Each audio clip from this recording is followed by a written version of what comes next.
When my brother was in high school, he used to get away with everything. He skipped school almost every day for 3 years. He bullied multiple kids when B did end up going to school, and she didn't even punish him when he threw a brick through the window of a public bus. I'm willing to excuse his past behavior because he was a kid, but he's just gotten worse. There was a time period where he had gotten better and even got a job for a few months, which he wasted his income on alcohol, but who am I to judge him? It's his money. But eventually he quit his job because he didn't like the boss. I'm not even kidding. He had no reason other than he didn't like the boss.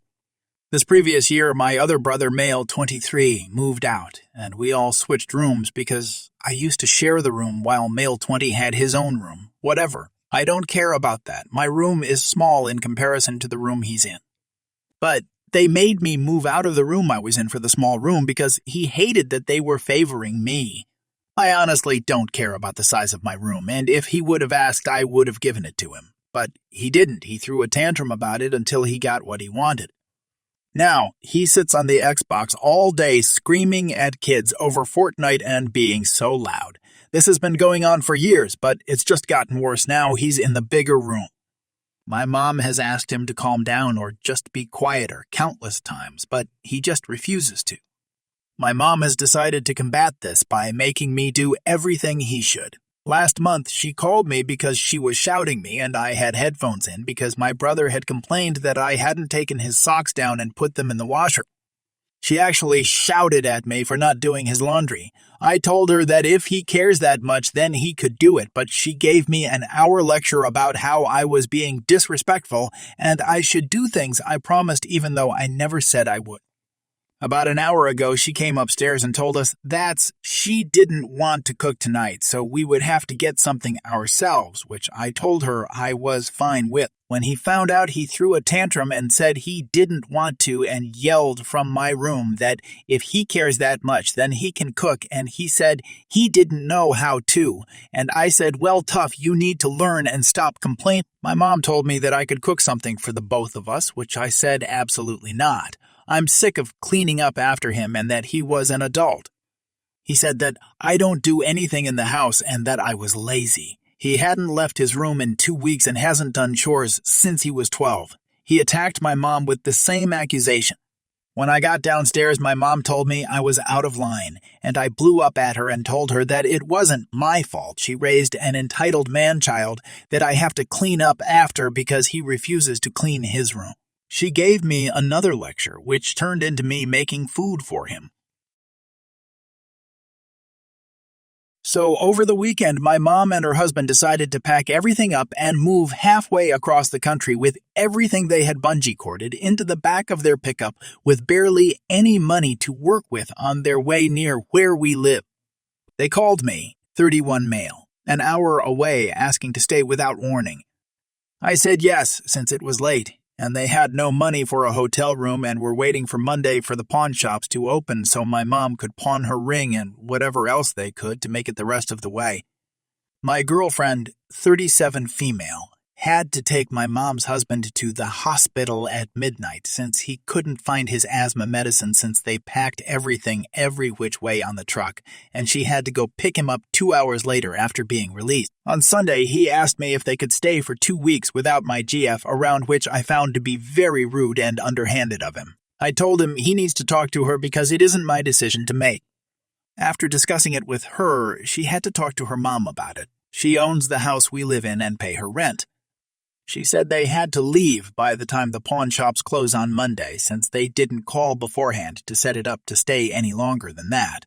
Before anyone asks, they offered to pay $300 and get $100 in groceries with money they don't have. He doesn't start his new job until 2 weeks from now. This isn't the first time they have done this with me for the last 6 years while bouncing between states and jobs with no funds to work with. When they were told this, the mood shifted and the gaslighting started. Mom said, fine, we won't be a burden on you, and refused to eat. She does this when she is upset. Her husband then proceeded to ask if he could talk to my GF's mom and try to convince her. Monday comes around, and while my girlfriend is at work, he calls her and starts going off on her, saying she probably didn't even try convincing her mom in the first place, and again, stated if he tried talking to her, he could try convincing her. He did all this screaming over the phone around her coworkers, throwing the fact that when we went to visit them last year, they could have been kicked out of the hotel room they were staying in long term ever since we lost the apartment in 2017. That has been a constant thing for them when they offered to have us stay so we didn't have to worry about expenses of a hotel room for ourselves. We were going to a convention in the same city they were in. I came home to see they were gone. Tuesday gets here, and on my way home from work, I get a phone call from an unknown number, but I knew who it was. TH equal toxic husband, me equal well me, obviously. This is roughly how the conversation went.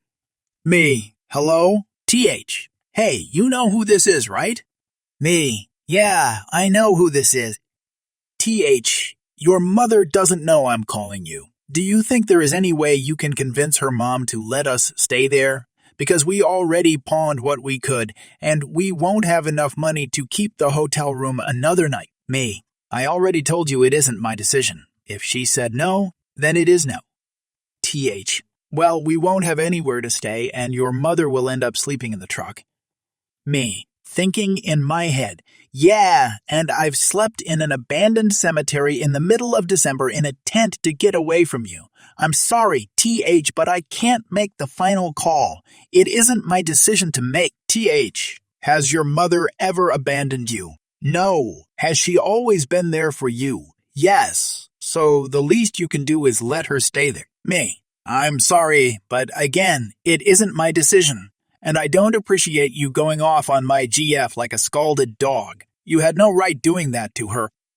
TH, I'll go off on whoever I want, and I don't care if you like it or not. I can do whatever I want regardless if it makes you mad. Me, thinking in my head, yeah, you can, but it doesn't mean you are absolved of the repercussions of your actions. All right if you don't care. Click. I haven't heard from either of them since. This has been a routine thing with them, and I'm exhausted from dealing with this and his BS for the last 12 years. He has been more or less out of my life the last 6 years, and I refuse to deal with it anymore. If it comes down to it, I will cut both of them out. Complete, scorched earth. I shouldn't have to deal with his drama, toxicity, or gaslighting. His failure to take care of himself and her is not my priority. I'm sorry this is very long and drawn out, but it is my first time posting anything like this on here, and I really needed to get it out. I hope Yugo's owner gets to see this. Have a wonderful rest of your week, and don't let anyone toxic or entitled control your life or guilt trip you. For context, I work at a theme park, which is opening up a new attraction area at the end of May. Employees and family get to experience prior to the public opening. This was the day I went with my mom. My husband and kid were meeting us later. My mom and I are in line to her favorite ride. We were telling each other how excited we were to experience the new area of the park. For context, the tickets give you a few hours exploring this area at a designated time, but you can enjoy the park earlier in the day. Well, an entitled mom and her demonic brat hear us. You are getting into the new attraction, Karen asks us. Yes. I want to go too, Mommy. He repeats this mantra several times in a high-pitched voice, dripping with entitlement. Kid looked to be 10. I tell him, it is only for the employees. You will take my baby to it. That is final, ma'am. It is for employees and their families only. Please leave us alone, Mom tells her. How dare you use that tone with me, you old hag? Karen yells at Mom, and then her son gets into a full tantrum mode and keeps shouting, Make them take me, Mommy. I want to go too. I then tell Karen, do not talk to my mother like that. She goes into a full Karen mode. You will do as I say, or I will complain about the way you are treating us to your manager. You do not know my name or where I work. Witch, leave us alone. How rude you are. Your mother raised a witch? Mom sighs and tells her, I have had enough of your rudeness. At this point, we try to just leave the line. My purse was attached to my left shoulder, resting at my right hip. Karen then grabs my purse and tries to snag it away. I stopped and demanded she let go. We started a tug-of-war with my purse, as she yells and screams for me to give her the tickets for the new attraction. Someone called an employee over from the line. "What is going on?" the employee asks. Karen, of course, rushes to be the first to talk. "This witch stole my purse and the tickets of my son and I for the new attraction." "That is not true. She is the one trying to steal my purse." The kid goes back to his mantra, "I want to go to the new attraction." "Mommy, make them take me." Mom tells the employee, "My daughter is telling the truth," while Karen is still yelling, "Give me my purse." The employee then informs us that they called security and that they will deal with this. Because of that witch, we were taken basically to an area to get maps, information, etc. It was not just a security officer, but a law enforcement officer dealing with this issue. Karen does not seem so confident now. She just keeps demanding my purse. The security took my purse. Her brat just kept whining and crying like an entitled brat demanding to go to the new attraction. We are in a small room and the cop opens the purse. I thankfully had my ID for work and my driver's license in my purse. I also opened the pin on my cell phone and showed him my reservation for this new attraction, which proved the purse and tickets were mine. Karen then goes ballistic and tries to attack me while screaming like a rabid-filled animal. Cop reached over and grabbed her shirt, forcing her to stop. Her shirt rips a little and she gets into an epic meltdown as we all stare at her in disbelief. "Assault! These people want to assault me! Help! Calm down, ma'am! Nobody is trying to. You want to assault me! Help!" The officer then says, "Everyone besides Karen, please leave." Security pulled the crying kid out while I picked up my things from the table and left. My mom and I are sent into another room to write a report and to be questioned. I was also interviewed by security about my role in this if I had any responsibility. It took 2 hours to do all the paperwork and interviews. As for Karen, she had a meltdown like a 2-year-old. She had to be tased several times. She was also arrested and banished from the park. Her kid was with the security guards as he was crying and kept calling for his mom. Finally, he was taken to a nearby police station with his crazy mom. The following day, I worked, and the same security guard was checking IDs for employees and told me about what happened. We ended up being late for our time in the new attraction. We lost 15 minutes thanks to that psycho lady. I have never experienced anything like this before. Her kid acted 3 instead of 10, and Karen herself was just insane. Mom and I had fun, though. But it was really terrifying that people like Karen exist. She was charged with assaulting an officer and some other things. I would rather forget this ever happened. I am still shocked that a supposedly grown woman can be this entitled.